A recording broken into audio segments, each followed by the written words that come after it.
Of course, looking forward to your session. But before that, Claudia, you'll have to tell us about yourself. And we'll have a conversation which we did not have before starting off. So please.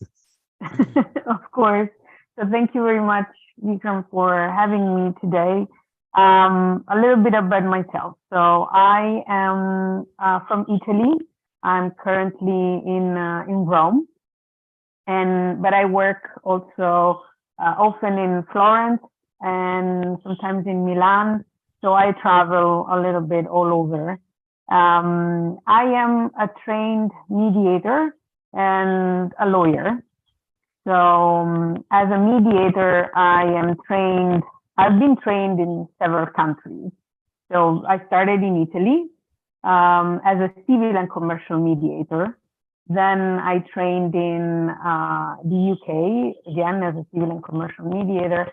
And I also attended a training in Lebanon while I was living there between Beirut and traveling to the United Arab Emirates.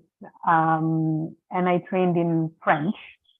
And it was a broader training, so not just civil and commercial, but also organizational mediation, family mediation. Then I've been trained in Thailand as a conflict resolution expert and peace building in Bangkok. And as a lawyer, I provide consultancy in international trade law. Wow, Claudia, that's a lot of stuff. Now, yes, it is. Oh, that's really nice. But in this whole process, are you picking up languages also? Are you learning the language? Yes. So I currently speak Italian as a mother tongue, English and French. I started many years ago. Before going to the Middle East, I started German.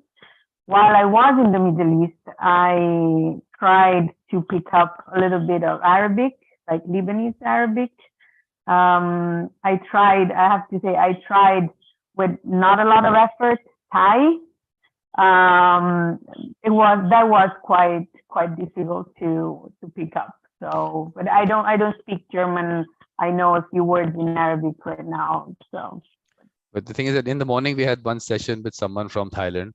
So of course she said, I'll speak in English. So she did her session in English. Then I said, we must record it in Thai. So we recorded it in Thai also, which I will separately put out there, because I felt that when it's language and in mediation, look, let me tell you of course, you also see the same thing, that when someone is talking in their own language, it's a different person. And I think the thoughts come out differently because, of course, you're not translating in your mind and then putting it out. So like Gabriela was there yesterday. She spoke in English first. She's from Ecuador. And then she did the same presentation in Spanish. It was a different person, which is what I was telling her. This is like a totally different person. So you have to sometimes, maybe I think I don't know whether I'll be able to do it, but I think learning a language, you might be able to get to know a totally different person. That's the interesting part. Yes. So, but Claudia, no, now the only thing is I have to put you on the spot. Do you have any idea about the work that I do in relation to mediation, promotion of mediation? Any idea? Well, I have an idea because I've seen you all over my social media profiles and reels, and I really appreciate it. I was looking forward to having the possibility of talking with you, because I think the promotion of mediation that you do is it's quite an effort, and it's very commendable in a way that, I mean, not a lot of people can do what you do. So that is something for a process, like we call mediation a process, but it's more a way of putting different languages together. And by language in this case, I mean people from different cultures, background, and upbringing. So, but would you like to tell me a little bit more, maybe, if I didn't pick up exactly what you do? Oh, this is such a nice answer, Claudia. I don't need anything else. No, that's perfectly. But what I do is I take that 30 seconds to just tell people that, look, there is mediatorvikram.com, only for the reason, look, for me, social media, yes, it's something that people do get to know things, but they don't get to know everything that's happening. So I want to find a way that I don't have to spend so much time posting out there, and there should be one place where the information is available. Just go there, find out what's happening. And I mean, I don't know how much, of course, how many events are going to happen now, because that World Mediation Circle that I'm trying to put together, a lot of work will happen there, which I'll talk to you about, the Italy Mediation Circle. But mediatorvikram.com, the idea is to just put out information there. Simple place, not too complicated, everything out there. But World Mediation Circle, yes, we have to talk about that. Support part of it, I do put it out there because lots of time is spent. And of course, to do work, I still feel lots more has to happen. And for that, I put that out, something about if this year, what's going to happen. Not much is up here right now because I'm also getting a little lax on this. And of course, what all has happened in the last years. That part, I mean, there's now, I can say there are more than 500 videos out there. So maybe about maybe 600, 700, 800 hours. I don't know how many hours of edutainment is out there. So there's lots there. So I felt that maybe we don't need to put too much content on the channel. Let's work more on the ground, which is where that the World Mediation Circle and every country, every community, every school, just create those circles. It'll take its time to grow, but get the right people together. What else am I doing? I'm just getting some like-minded people, just get them together, have some good conversations. That's what I feel is missing in the world. You don't have good conversations happening. You have all the other kinds of conversations happening. So let's just get people to have good conversations. We've done it here. Let's do it at, like I said, every school community. And let's see how it goes. What's the worst that can happen? People won't want to have conversations. I don't think. Yeah. So, I don't think there is any worse that can happen. I mean, as long as I think you and the other colleagues that joined you in this mission, if I can name it that way, wants to share a passion that they have for this tool that we call mediation, and that wants to bring people together. So this is what it's about for me as well. When you said that, when I contacted you and I asked you, so what do you have any indication, suggestion about the topic? And I said, no, like, think about what these language and mediation for you. So you got me thinking, and this is and I appreciate it a lot, because this is also a very good thing that you've been doing, like making people think, reflect upon this, upon mediation, which is something that, since we practice it, we think that we know it all somehow, but as long as we practice, we understand that we know nothing, or very, very little. So when I thought about mediation, language in mediation, or mediation and language, I thought what it is about. And for me, it is about connection. So it goes along a little bit with communication, but it's connection, it's deeper. So when we mediate, we facilitate a dialogue. We want to bring people together just let them create a bridge that was broken, and trying to figure out how to go on with their own lives. It doesn't matter for us, because we're neutral, if they're going to continue this conversation when the mediation is done. But whether they continue or not, what we can do is spark that connection again, and hopefully they will bring something good, or something good in their lives. And also for us, I think it's when I mediate, or when I train in mediation, it doesn't matter the language, it doesn't matter the sector. I train students, I've been training professionals, not just lawyers, but also, for example, in the military. It doesn't matter the box in which you train. What matters is trying to inspire people that there is another way of using their own language and communicate with each other.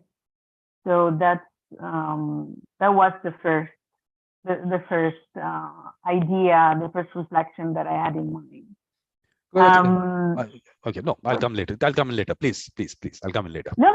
Go ahead. No, I was just saying that with this, or everything that I put together, for me, I had to put out what I think of mediation. So it just the way, the informality of it, of course, and the connection that happens, like for us, when I said, let's just go live immediately kind of thing, that connection will happen as we go along. It should happen like that. When you are a mediator, it should happen right there. You don't need to be able to create a relationship earlier and then get into a mediation. So that clicking with people right there in that instant, I think that is something that I needed to also put out there, that you have to connect with people, and you won't get so much time to do it. Maybe sometimes it has to happen right there. So how are you able to do that? And of course, the other thing, people from all over the world, you have to, I mean, all the cultural part, that whole discussion happens. For me, I had to put it out there. Look, you connect to a certain basic aspect of people, all these other things become theory. It's the person-to-person connection, and how do you do it, when it happens, why it happens. Theory might not have words for it. So let it just flow. And of course, you'll hear the same things. I won't go ahead because I'll keep saying authentic self, heart, soul, spirituality. I keep using those words. I'm not going to do it. So please, Claudia, it's yours now. No, but that's what it is about. Like, it's also for us to connect and to find, as you said, like-minded people. The thing of when the connection happens, I think it stays even when the conversation and the words are not there anymore. So I know now that, like, I've been looking at some of the recordings of this symposium, and I know that there will be you and a lot of other people that are going to say pretty much that to put out there the same message that I'm trying to bring in my own community, in my own country, and with the people with my friends and families that I have all over the world. So this is what it is about, basically. So when, again, after thinking of the connection, I thought, okay, so how many languages do I know? And it started, of course, with a basic thing like, okay, I speak Italian, I speak English, I speak French, and I know these languages pretty well. Sometimes I found myself translating in Italian what an English sentence. Or I have my brother, for example, lives in France, and he's married with a Czech girl. So, and I have a lot of Italian friends living abroad, and sometimes they don't speak Italian anymore. They speak a translated French, and I'm like, okay, yeah, but I understood that because the connection is there again. So that got me thinking. There are many different languages. So there is the language that we speak, so linguistic skills that we use, and in mediation are very important because, of course, the verbal communication is the first that comes, the mediation hearing, especially online. You tend to, like, we've been discussing about mediation online, how much or how less is real comparing to the in-person mediation. So a lot of you see gestures that I might do in person that I still do as an Italian, like online. You can see I use we use our hands to speak as well. But when it is so, if we talk and when I mediate a civil and commercial case, there is also the legal language that I have to speak, because sometimes, of course, there are legal issues, legal disputes that come into place, and there are lawyers that I need to be able to connect with at the professional level. And then there are the parties with who may not know the legal language. So I have to go on another level. And then there is the language of problem solving, that sometimes, like, I use this expression to mean, well, like the evaluative style instead of mediation, instead of the facilitating styles that I associate a little bit more with the language of empathy, the language of silence, because the language of silence is very important as well. But on a broader scale, I think gestures, silence, the language of the heart are very powerful tools to bring people together, to connect people together. And so the other step that I did in my mind when I was thinking about this session brought me to nonviolent communication.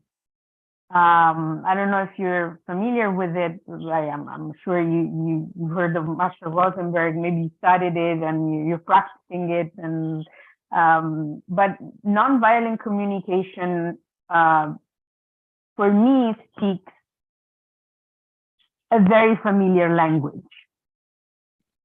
And because it's, when I recently did an international intensive training of nonviolent communication last July.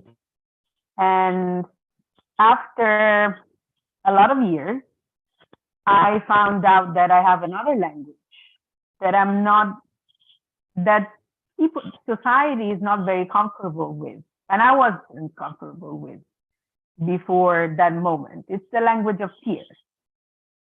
So when I connect with people and I connect with myself, I weep, I cry. It doesn't mean that I remember that when I was in this group of people and we had to start like getting to know each other and starting to use the nonviolent communication language, I had to say, okay, people, I might cry in the process.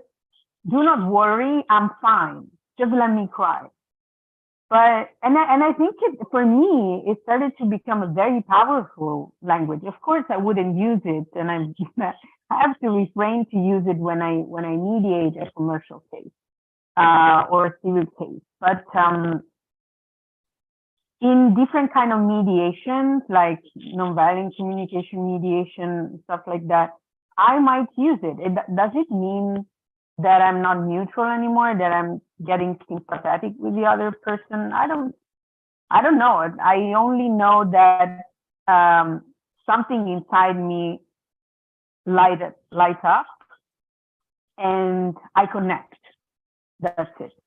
And I have to say, I found other people, once I used the language and I was upfront with it, I find out that there are other people that have the same language.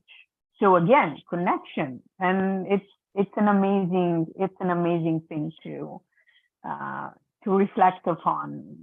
Sometimes I also remember when I started. So when I was abroad, I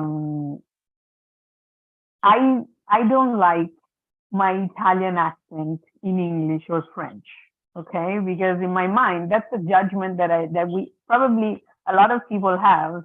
No, they know that I'm not English. They know that I'm not French. Okay, even if I speak their language, and a lot of people told me, oh, but no, your accent is very sweet, it's very cute. Oh, we love Italian accent in English or French, whatever.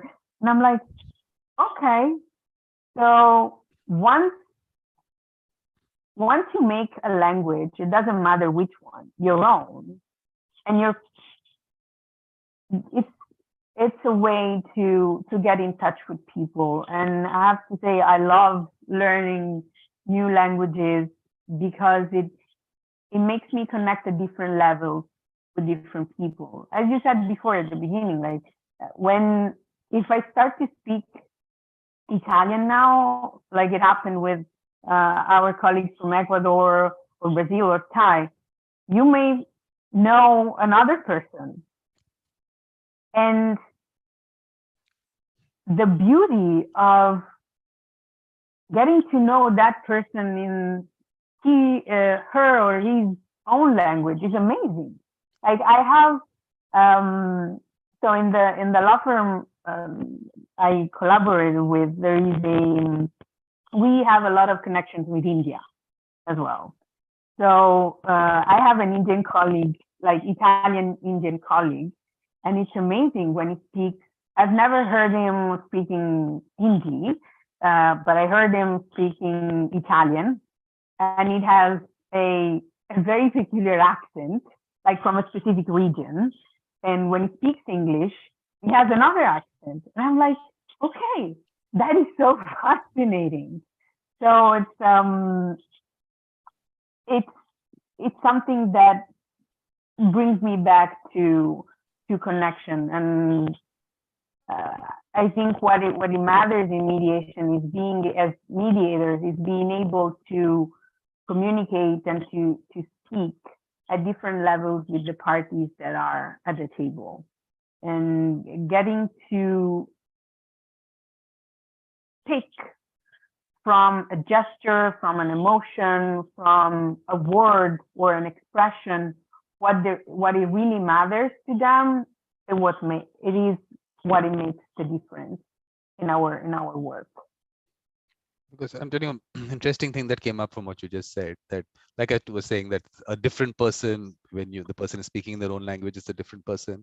And I'm just thinking that the connection part of it, where you are not speaking their language, but connecting to the same person that speaks that language. When they speak in that language, that person, because that is that one person sitting inside, it's not different people, but to be able to connect in the same way, I think that seems to be the interesting part about making those connections. I think to be able to get to Claudia, who is Claudia, rather than the Claudia who is not speaking in the language she's most comfortable in. You're comfortable speaking in English or any other language, but something that comes from within in the most comfortable way, not speaking that, but still having that person here and connecting to that person.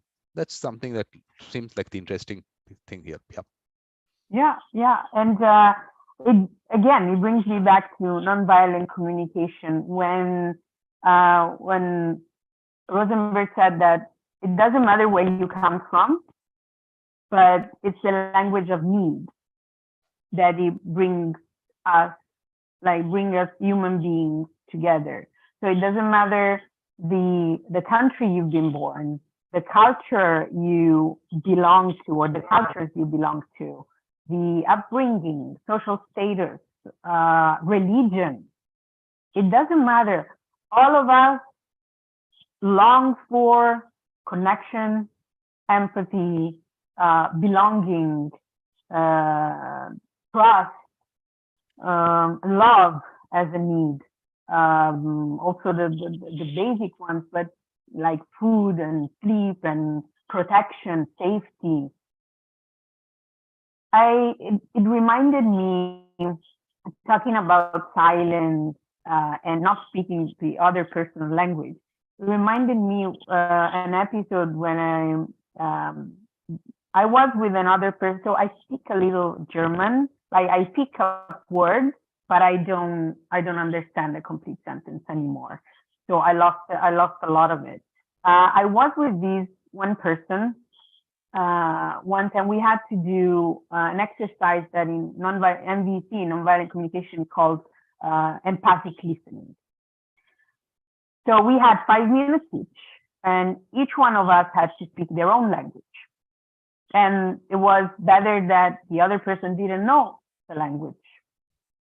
So I started listening to him in German. And I can say I don't know if I understood, but he felt understood. He felt connected with me. And I used at a certain point this language of fear, because I could feel what he was feeling in a more sympathetic, maybe than empathic way. But and we exchanged places. So I told him what it was going on, what it was alive inside me. I can tell you, after 8 months, we didn't talk to each other. Like we live in different countries, we have different lives. Every time we see each other on a Zoom meeting with everybody, it's like, oh, okay, I know you. Isn't it powerful? I mean, different ages, different language, different cultures, different lives. Because I tell you, Claudia, this thing that you said about the tears, the fact is that there is a deeper connection, like I said, that those words as to why that happens, how that happens. But I think that's where you are, that intense connection that you develop, and you can reach a part of a person which language of the words will not reach. It's you've gone deeper inside and you felt something there which you've connected with and felt. Because look, we can use empathy, sympathy, those are theoretical concepts. There is the experience, that experience that you have had or you have in that situation. I think that's the important one, to be able to get there. And how do you get there? I think those are things which I mean, to a certain extent, we had a symposium on heart, soul, spirituality, and mediation.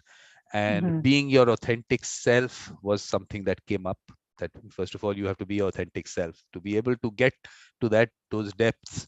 So that was also something important which came up. So yeah, no, I think really what you're saying, and look, for me, the only difference is that when you said you might have studied nonviolent communication and you use the word training, those are two areas. Studied and training don't happen with me.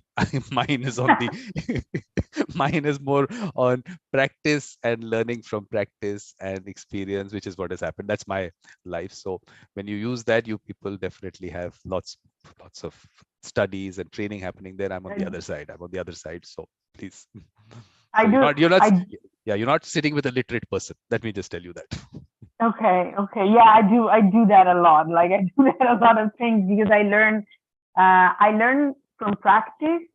I learn a lot when I hear people talking. That's a way, one of my ways of learning. So I remember, you just reminded me of a quote that I saved on my laptop, and I don't remember when I heard of it, but it's a quote from Maya Angelou, and it says, "I've learned that people would forget what you said, people will forget what you did, but people will never forget how you made them feel."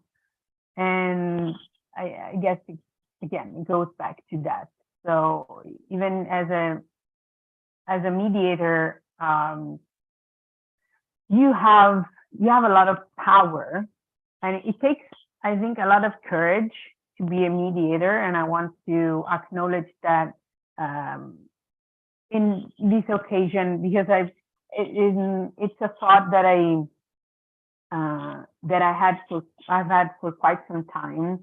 The courage of being a mediator, because you get to have the privilege to sit at the table with people that, first of all, don't know you. So they don't know if they can trust you or not. They don't know what you're going to do or be after you've been sitting with them. But so you are there and you have to use all your skills and all your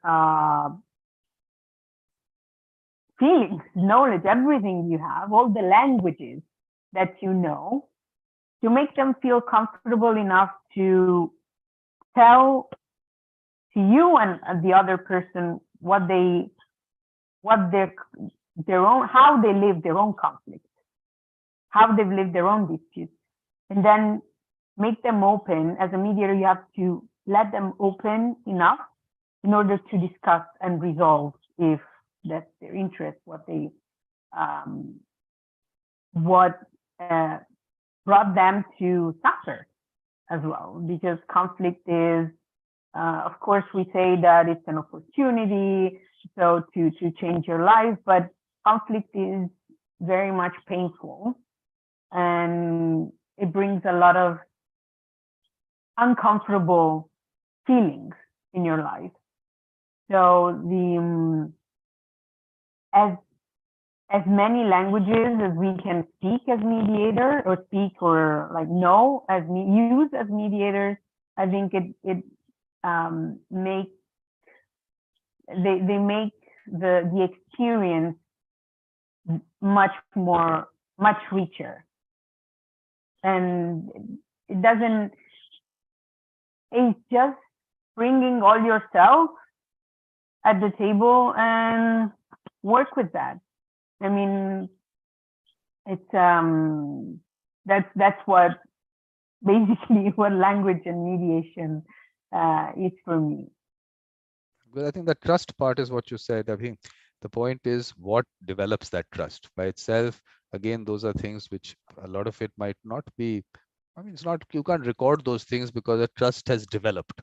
What did it develop on? Was it the fact that Claudia said, used a certain word, or is it what they sensed of you, what you brought as yourself? I mean, those are things, but because we're in language of and mediation, so maybe you can tell us what you think in relation to what language develops trust, the language of the heart, the language of the words, whatever. Let's hear that.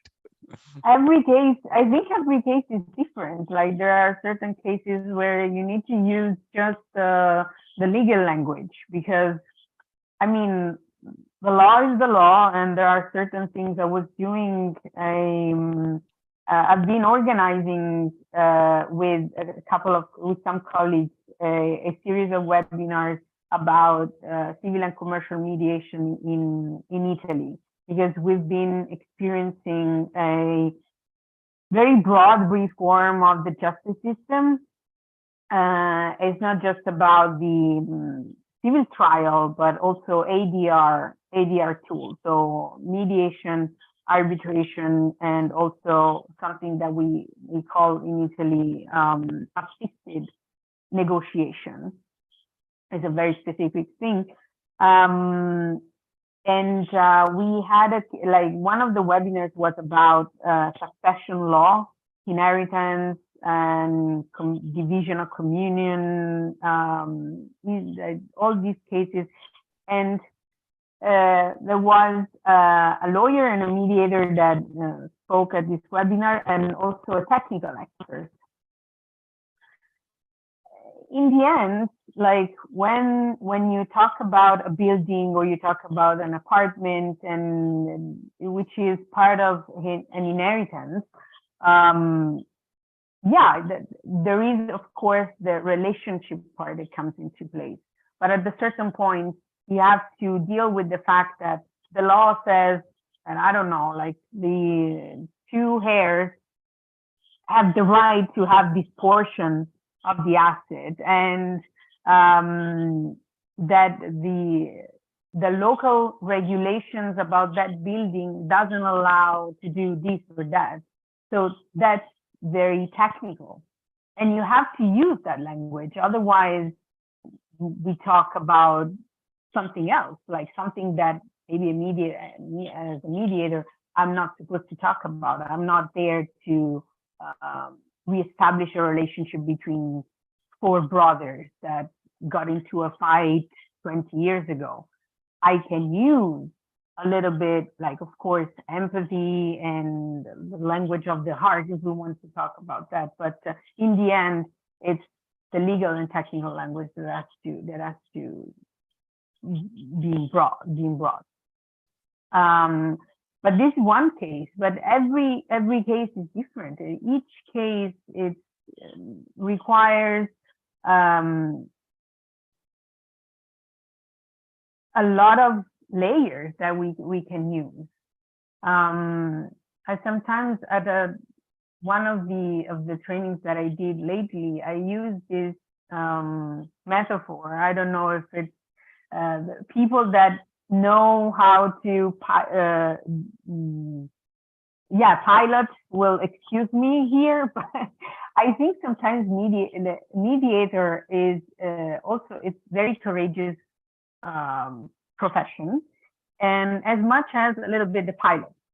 Okay, when you fly a plane, like you have a lot of instruments, like technical instruments. Sometimes pilots don't have to do anything. It goes by itself. But it has to be always very attentive, because if something happens, they have, I don't know, 10 seconds, 20 seconds, even less to adjust. So they have to react in the emergency. As a mediator, like when you do a lot of mediations and you've been seated at the table with a lot of cases, like I did many years ago, I was doing a lot of mediation hearings in the telecommunication sector. So it was telecommunication contracts between telecom operator and clients, consumers or businesses. And it was a series of similar cases. So after a while, you put the automatic pilot and you go on and on and on. But at a certain point, something happens and you have to be ready to pick up whatever word, side, like feeling that emerged there, because otherwise you lose the connection with the people there, with both parties, and that cannot happen. So what brings trust? What kind of language brings trust? It changes case by case, I think, and person with person. I don't believe that those 4 brothers, you did not develop a relationship with them. I'm sure the relationship happened. I hope so. Yeah, sometimes we have to pick one language or the other. Like it depends. Again, I know this is a typical lawyer answer. It depends, right? But it is what it is. No, because I'll tell you why. I mean, you've brought in certain things, which of course I get into a discussion. I'll go into a totally different direction because of the fact that when we talk about the lawyer and the technical part of mediation and the subject, and for me, it's a matter of bringing in the right people. If a lawyer is required, bring in the lawyer as an expert. But from the mediator's perspective, what you are doing there, are you creating the trust because of the subject matter, or are you developing a trust as yourself? So that part is good. There's definitely going to be a problem which is going to happen because I keep saying the whole colonized mindset where dispute resolution has to happen in courts and lawyers have to be part of it. That mindset that people are going to come into a mediation, and that too, you also got into the fact about what's happening in Italy and the court connected aspect of it. So those are issues for me, but I mean, that's another direction. We've had these discussions on other symposia. I won't get into that direction. But one thing I want, before I forget asking you, online world, have you become a subdued Claudia on your gestures, or is it the same? No, say it again. Are you subdued now in relation to your gestures after going into the online world, or are you still using your gestures? You can't get the Italian out of you. What is happening? No, never. I tried for a lot of time. I've always have a particular interest in the world, in different languages, in different cultures. I love to travel, and I love to get to know different people from different environments. Okay, and I think I did that at the beginning because I wanted to get away from my own language and culture. We cannot actually escape that as much as we can. And I think that it's also what makes us ourselves. So I use my hands, and that's fine. Like I've been looking at you, and you use your hands too. So it is, in the end. I was talking to a colleague of ours, a mediator from Israel, a couple of weeks ago, and she asked me, "So how are you? How do you feel?" I'm like, "I don't know. We were talking about, do you feel Italian? Do you feel Israeli, or?" And I'm like, I don't feel Italian. So how do you feel? And I'm like, I don't know. I feel a little bit of all the cultures and languages I've been experiences in my life. And this is also the language I speak. Sometimes in Italy, we are very careful about using Italian words. Like, I think, so English words have taken a lot of space at least in Italian. Okay, so we, in the business sector, even in mediation, because we study civil and commercial mediation based on the US approach. So we tend to use a lot of English words.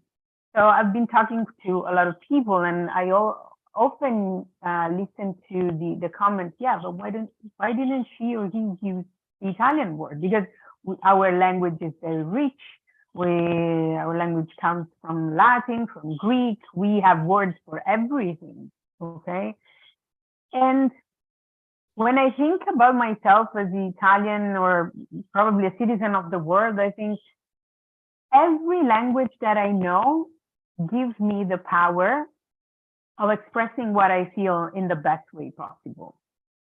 So sometimes I have to use an English word or a French word because it feels it's a better suit for what I'm trying to say.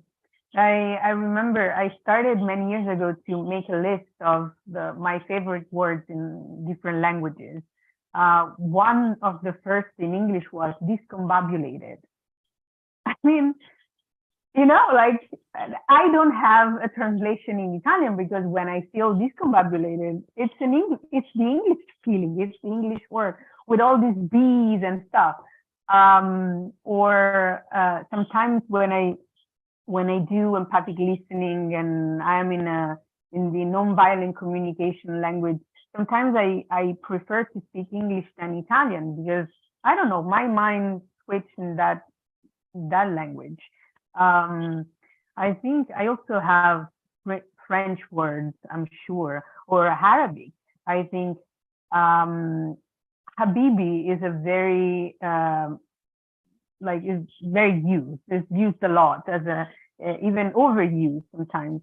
But when it's said in a proper way, it means a lot. So I think having the power of switching from one language to the other, it brings more to the connection and to the dispute resolution, like conflict resolution environment. It's enriching, and the more you speak with people, the more you connect with people, your vocabulary just grows. But I have to find a way, Claudia. What am I supposed to do? I don't know those languages and I want to speak to people, and I'm looking at technology. Technology is going to help me. I'm just waiting for that to happen. That while you're speaking, I should be listening to you in English while you speak in Italian. And with the same emotions and everything that will come out when you speak in Italian, or for everyone else when they speak in those languages, it's a different. I want to see where technology can help me on that, because I've tried telling people, why don't you open Google Translate on your computer, share the screen, speak in your language, and let it come out. I'm okay. Google Translate might go wrong some places. Doesn't matter. We'll understand. We'll understand. Your emotions will tell us what you're really saying, but at least speak in your language. It makes all the difference, I think. Yeah. But I think the words part of it, I think that's true. I mean, like just the fact that someone says Habibi, but of course, how they say it, of course, that connection. But if that kind of word to even bring that connection might not be available in some other languages to that extent. I mean, if you, what else would you use? So those words are also important. But let me first of all thank you, because I just saw that you sent me a gift. I'm really, really nice. We need lots of more people like you. So thank you very much. I invite everyone. No, as I said, I value a lot of your work, and I think it inspires me. I don't have. I'm trying little by little to focus my practice on mediation and mediation training, because it's what I love most. and I wish I could do what you do, but maybe in the future. And I appreciate the work that you do. Like other, I'm also, for example, part of another of a project that a mediator. I don't know if you know Giuseppe Leone is from Italy, but moved to Hawaii, and he's doing a project in Italy with us mediators just to bring us together, practice, but more than practice is the exchange. So is the debriefing after practice and listening to all different colleagues and how they felt. And you also realize that there is no one way of doing mediation. There are millions of ways, and it doesn't really matter how formal you are or how informal you are. Well, words sometimes are important, but overall, again, it's the experience. So what you said about languages and technology, I used Google Translate when I was in Thailand. Well, I couldn't, there was no other way. So we used to type on our phones, like Google Translated, like in English, and we were trying to go to the person and say, okay, and sometimes we're like, nothing was happening. So then it's not about the words, it's about the gestures, it's about the things that you can touch, and even music is an amazing language, even sounds. Again, when I was thinking about this session, like I have 2 cats, and yesterday or 2 days ago was International Cat Day or something. I communicate with my cat. Like they meow all the time, and I can recognize what kind of meow they're saying when they're hungry, when they want to go out on the balcony, and when they want cuddles. So, of course, words are important, but again, like gestures, silence, ears, and I don't know if you have other languages that you know that you use. Look, for me, the thing is that we have Hindi and I have English, and for me, both of them come to me the same way. It's just so it's not like different languages. It's, for me, it's actually been 2 languages which of course, I'm not saying the Hindi that we use is really Hindi. There is a pure Hindi available, which we've also moved away from, because obviously languages get diluted, as at least maybe if you're living in a large city and you have people from, so we don't speak the real pure Hindi that's out there. But it's a matter of, it's not going to change the way I will communicate if I'm speaking in Hindi or in English. Okay. It stays the same for me. So that aspect of it, I need to really feel. That's why I have to pick up a language, and I have to see how it is communicating when you don't really know.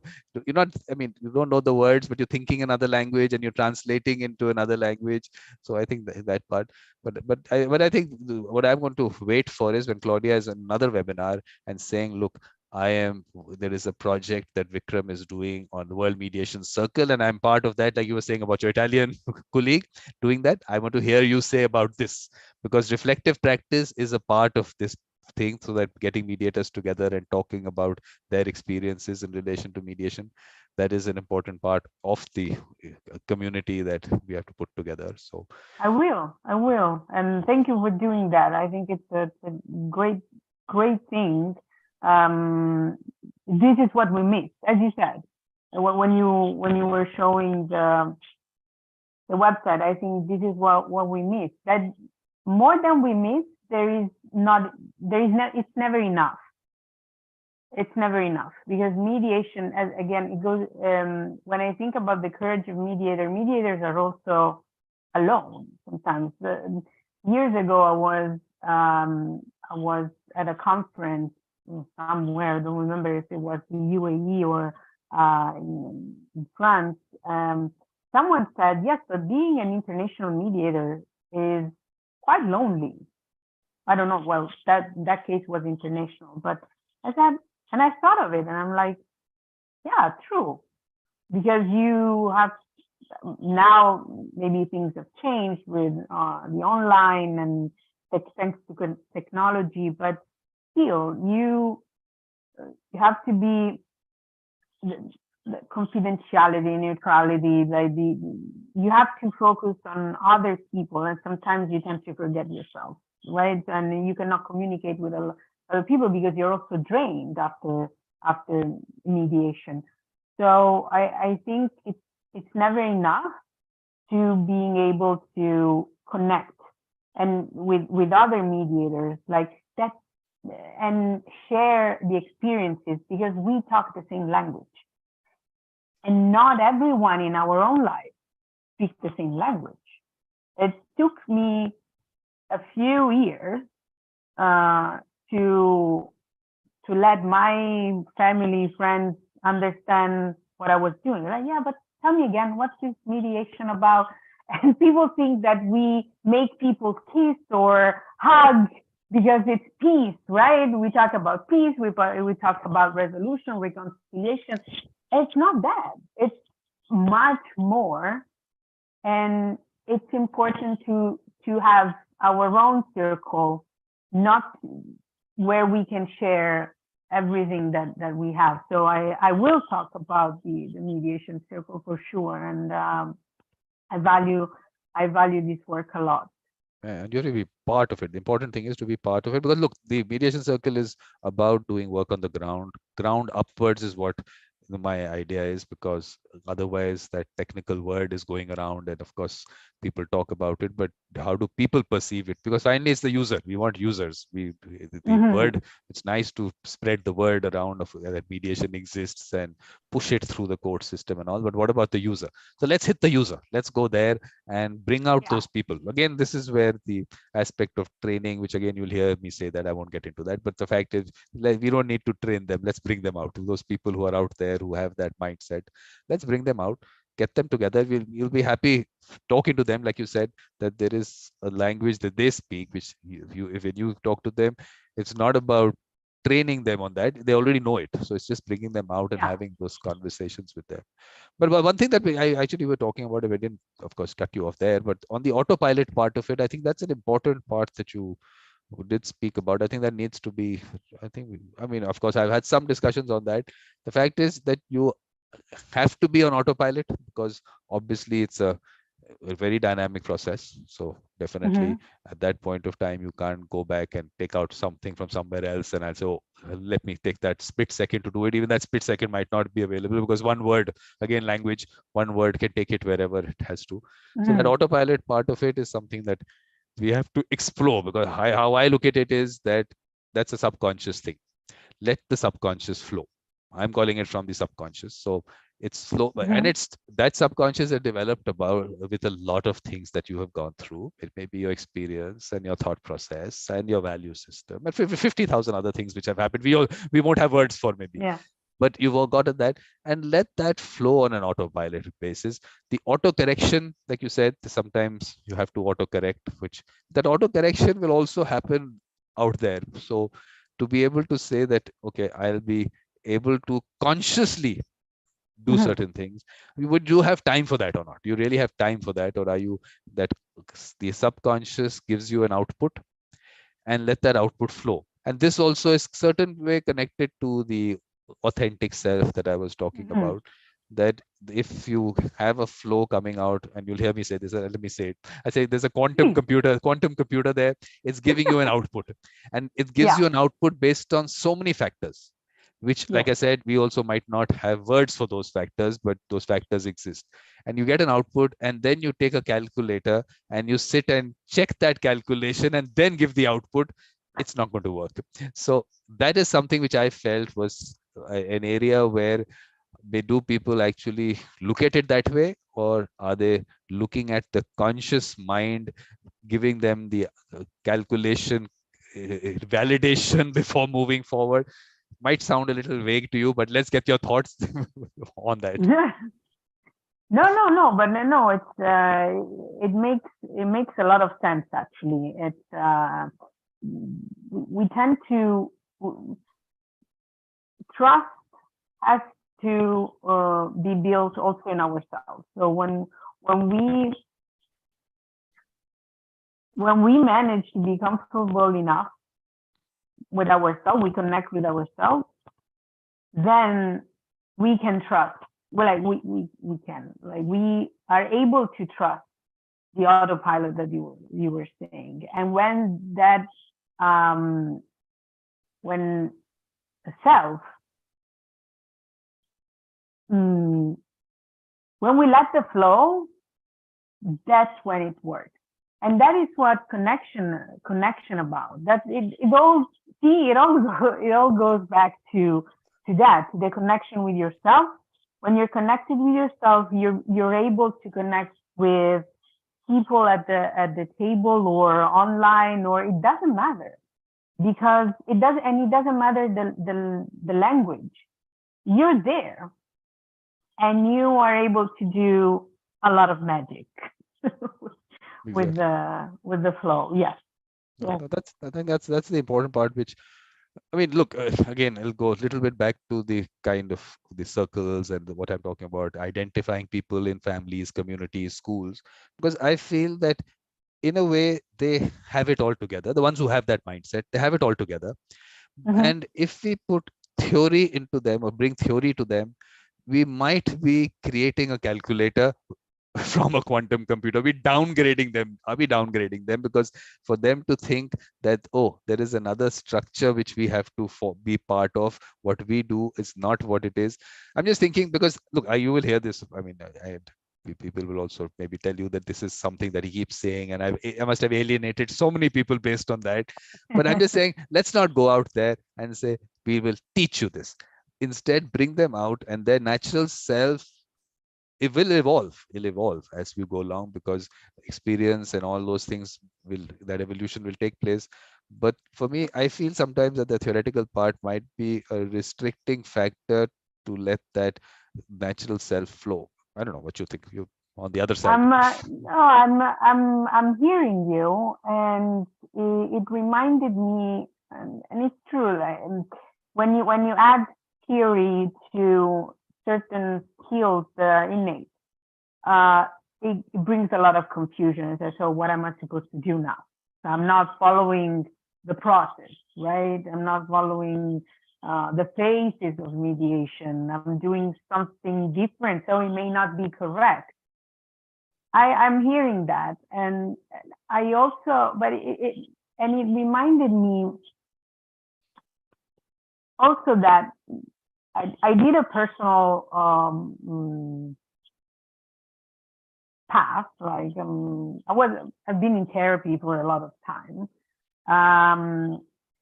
and knowing certain things helped me understood what I was doing. So it's true that theory may bring a lot of confusion and creating the calculator, the rational thing. It may also bring some clarity to something that is already part of us, but we don't actually know how to name it. For example, like to just not, I'm in hall with MVC. I don't know if it's clear enough now, but there is a, when you have to name, when you want to say, like when someone asks you,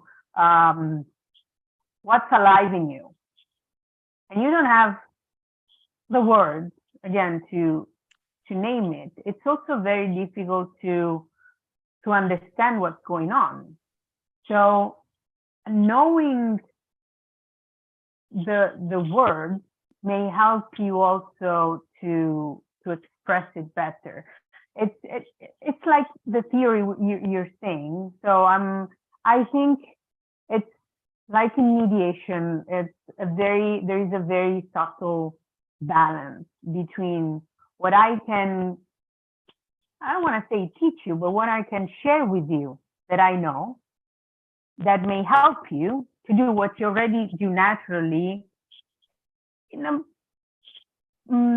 more functional way.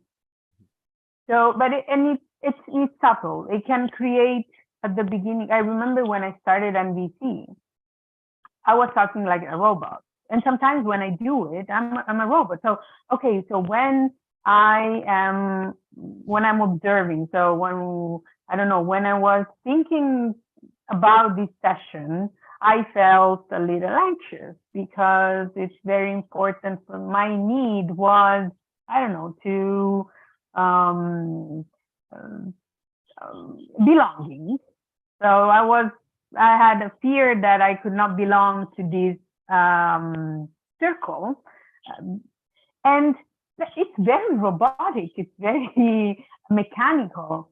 But the more I practice, the more I made all this language mine, and then it will come out in a very natural and it will go with the flow. I will go with the flow. So, but I hear you, and we as a trainer, I will take that into consideration, and thank you for that, because I will make sure that I don't do too much, but I do share just a little bit of it. Because I just divide it in two parts. One is that the fact of the mediator, that part of it, I just feel maybe we should not put so much into the theory part of it, let that flow. But on the other end, all these other things that people train on, whether they're generally training on conflict coaching and all that kind of thing, maybe they don't connect with certain things, but a person who has that mediator mindset will connect with the theory. They won't even, I mean, it's like you're giving them words to things that they already have, those thoughts that you have. Like you've connected with all these things because you already feel it and it comes from within. So that's why you've connected to those things. It's not that it's developing something new in it, it's just giving words to your thoughts. Right. So that's all. But I think Ilan is here. Ilan's session starts. So look, Claudia, with you, conversation can go on. It's been lovely talking to you. So what we'll do is we do a little concluding thing. You want to conclude this and we'll get to you. Then after that, you can say hi to Ilan also. But you want to just conclude as whatever, your wish.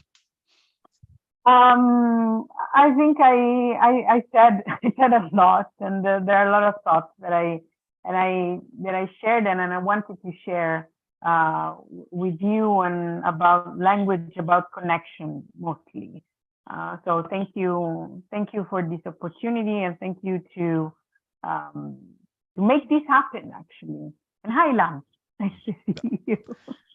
Well, it was lovely talking to you, Claudia. Likewise. Lovely to talk to you, and of course we'll continue our conversations because Ilan only has half an hour because next session starts at 9, so we have to get into his session. So thank you, Claudia, and we'll see you soon. Thank you, Vikram.